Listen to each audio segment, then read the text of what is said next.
Ladies and gentlemen, it's time. It is time for our second pay-per-view in our series here.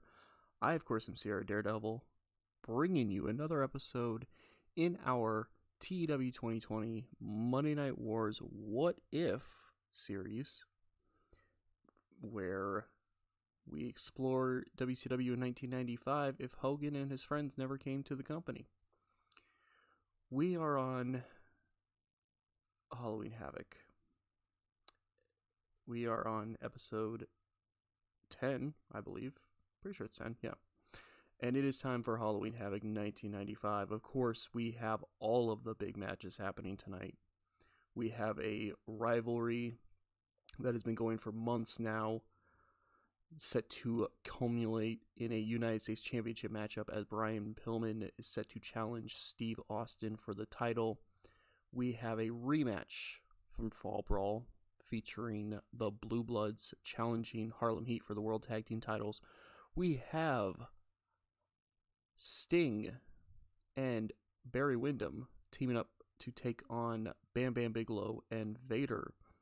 We have a triple threat television title matchup in which DDP is forced to defend against not only the former champion Alex Wright, but a man who got himself involved in the business of both men recently, Eddy Guerrero.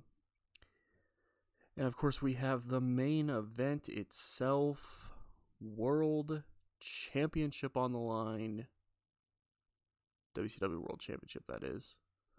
Ric Flair of the Four Horsemen defends the championship against the Macho Man, Randy Savage. It's going to be one hell of a night here tonight, and I believe it's time to dive right into the action as we open up this show in front of 10,486 people in the Jacksonville Memorial Coliseum with a Horseman promo. Horseman opening up the show, promising that tonight is going to be their night. 3 of the 4 Horsemen have a match tonight. Benoit is taking on Dean Malenko in a rivalry that has kind of recently started where essentially they've just had some issues on Saturday nights and then it led to some attacks, and now they're going to have a match here tonight at Halloween Havoc. Of course, as I mentioned already, Pillman is challenging for the United States Championship, and Ric Flair is defending the world title against Randy Savage. And so the 4 Horsemen essentially promise that tonight is going to be the Horsemen's night. We're going to bring the gold into the company, or into the group that is, with Pillman winning the U.S. title. We're going to teach Dean Malenko, the Iceman, over that he cannot mess with Chris Benoit, the Crippler.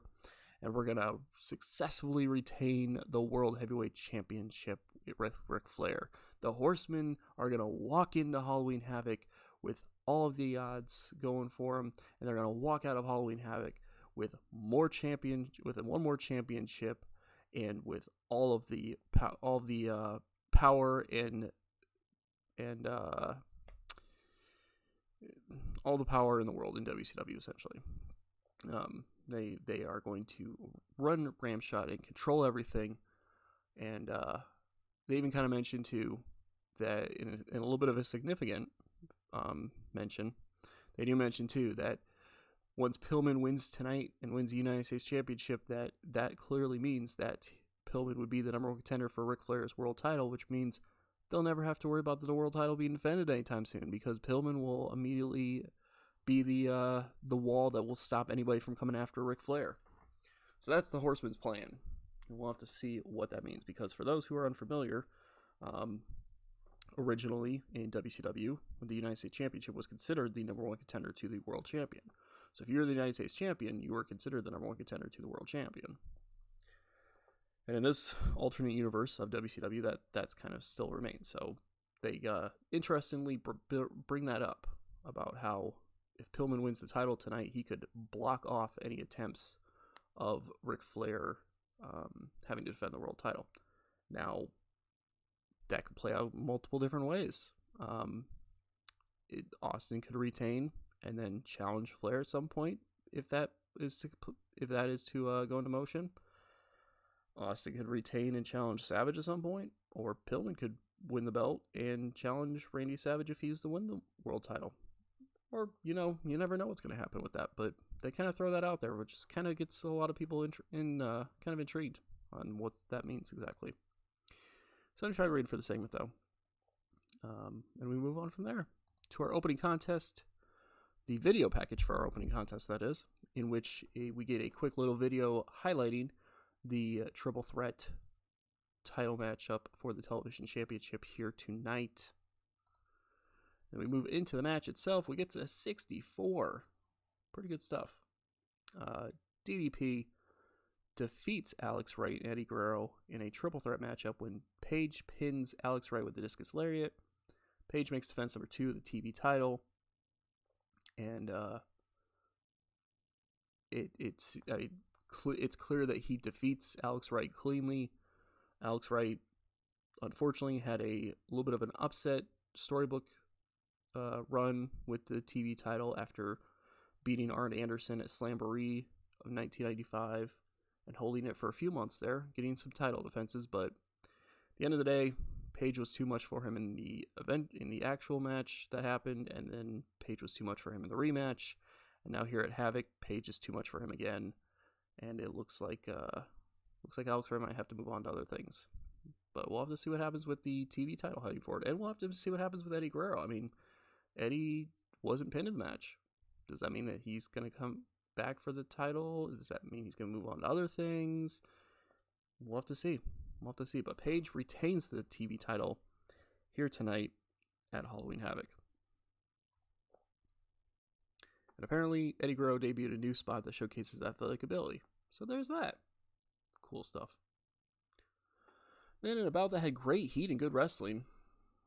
Although it was a 55 rated matchup, so I don't know how that's great heat and good wrestling, but sure, why not? Rikishi Fatu defeats Big Bubba Rogers in 908 by pinfall the fast roll-up. Of course, these two have been feuding recently because Rogers is not a fan of all these newcomers to WCW, trying to take the spotlight away from him. And Fatu gets the victory over Rogers here at Halloween Havoc. Clearly, with a roll-up like that, it seems like it may not be... This story might not be coming to an end, though. They may continue to have issues in the near future, and we will have to wait and see what happens with that. We move on to a video package for the Blue Bloods and Harlem Heat, where it kind of gets brought up during the video package that this is Blue Bloods' last chance to get the World Tag Team titles. If they cannot beat Harlem Heat for them here, then, essentially it'd be time for them to move on, and Harlem Heat would be preparing to defend against somebody else. 57 rated for that. And then we move on to the match itself, which gets a 74 rating, in which the Blue Bloods, who, of course, part of the build-up to this matchup was which two of the three were going to fight tonight. All three of them came down for the match, but at the last second, it was revealed that it would be Regal and Eaton representing the Blue Bloods. And in 1348, after Squire Dave Taylor distracted Stevie Ray, the Blue Bloods won back the WCW World Tag Team titles. The Lord Stevie Regal hits Stevie Ray with an exploder suplex and gets the pinfall victory. So not only, it was a distraction that happened, but it was a clean ending to it, technically. So there you go. We have new World Tag Team Champions. Blue Bloods winning the belts for the second time, I believe. Yeah, second time. I know they held them once. I was trying to remember in this alternate universe if they had held them twice before this or not, but I'll have to double check and see. But multiple time tag team champions, as Lord Steven Regal and Earl Robert Eaton are once again your WCW World Tag Team title champions. And we'll have to see what that means heading forward. But 74 rated matches, good stuff there. Good stuff for the tag team division here. And Booker T debuted a new comeback spot that got the crowd buzzing. So there's that too. After that, we get the video package featuring Cactus Jack, the Giant, and the Taskmaster. Because, of course, we are going to have the crazy no disqualification matchup between Cactus Jack and the Giant here next at Halloween Havoc. And that match gets a 75 rating, in which the Giant, that's right, the Giant defeats Cactus Jack in 6:32 by pinfall to chokeslam. Taskmaster ran in and attacked Cactus Jack during the match because, no qualification. 75 rated match. Match severed because there wasn't enough selling shown. That's going to happen in most Giant matches at this point. He doesn't have a whole lot of selling. But yeah, not too bad. Not too bad. This was technically the Giant's in-ring debut in WCW. He hadn't had any matches before this. I didn't even test him out in a matchup before this to see if he was going to be any good. I trusted the system. So, but yeah, good stuff here. Clearly, Cactus is probably not going to be done with this situation because, it essentially was a 2-on-1 situation. So does Cactus keep going at it in a 2-on-1 situation? Does he bring in a partner? Does he try to, take out Taskmaster and then go after the Giant separately? Or we don't know. We'll have to see what happens. But a 6.5 minute matchup, kind of a bit of a domination from this behemoth, this man of destruction, as the Taskmaster keeps calling him. So we'll have to see what that means heading forward. After that, we move on to a match that was poorly placed. Whoops. In which Dean Malenko defeats Chris Benoit in 16:03 by submission with the Texas Cloverleaf. So the first of the 3 Horsemen matches of the night has already gone against the Horsemen, as Benoit takes a loss, submitting to the Texas Cloverleaf by Dean Malenko. 67 rated matchup. This was a technical matchup and clearly wasn't put in the wrong spot or the right spot. To be fair, I kind of screwed up there. When I originally built the card, I had this match and the Cactus and Giant match separated, and then I kind of goofed up over and put them right one after the other. So it kind of made sense that, the crowd got rowdy from the Cactus Giant match and then had to go deal with this technical matchup. So it kind of makes sense that this was not good, but still pretty good matchup regardless. So 67, I'll still take it. Still take it. They have pretty good chemistry. Not a surprise at all. So there's that. But Dean Malenko gets a victory over one member of the 4 Horsemen, and we'll have to see what that means heading forward. After that, we get a match that had fantastic heat and great wrestling, in which Paul Orndorff defeats Johnny B. Bad by submission in 10:14. I don't know what submission Paul Orndorff's doing. I guess maybe an armbar. He had kind of used an armbar a good amount of time back in the 80s. But he gets the victory over Johnny B. Bad. Of course, these two have been having a little bit of a feud because Paul Orndorff, felt like he still had all the ability in the world to continue to be a star here in WCW, and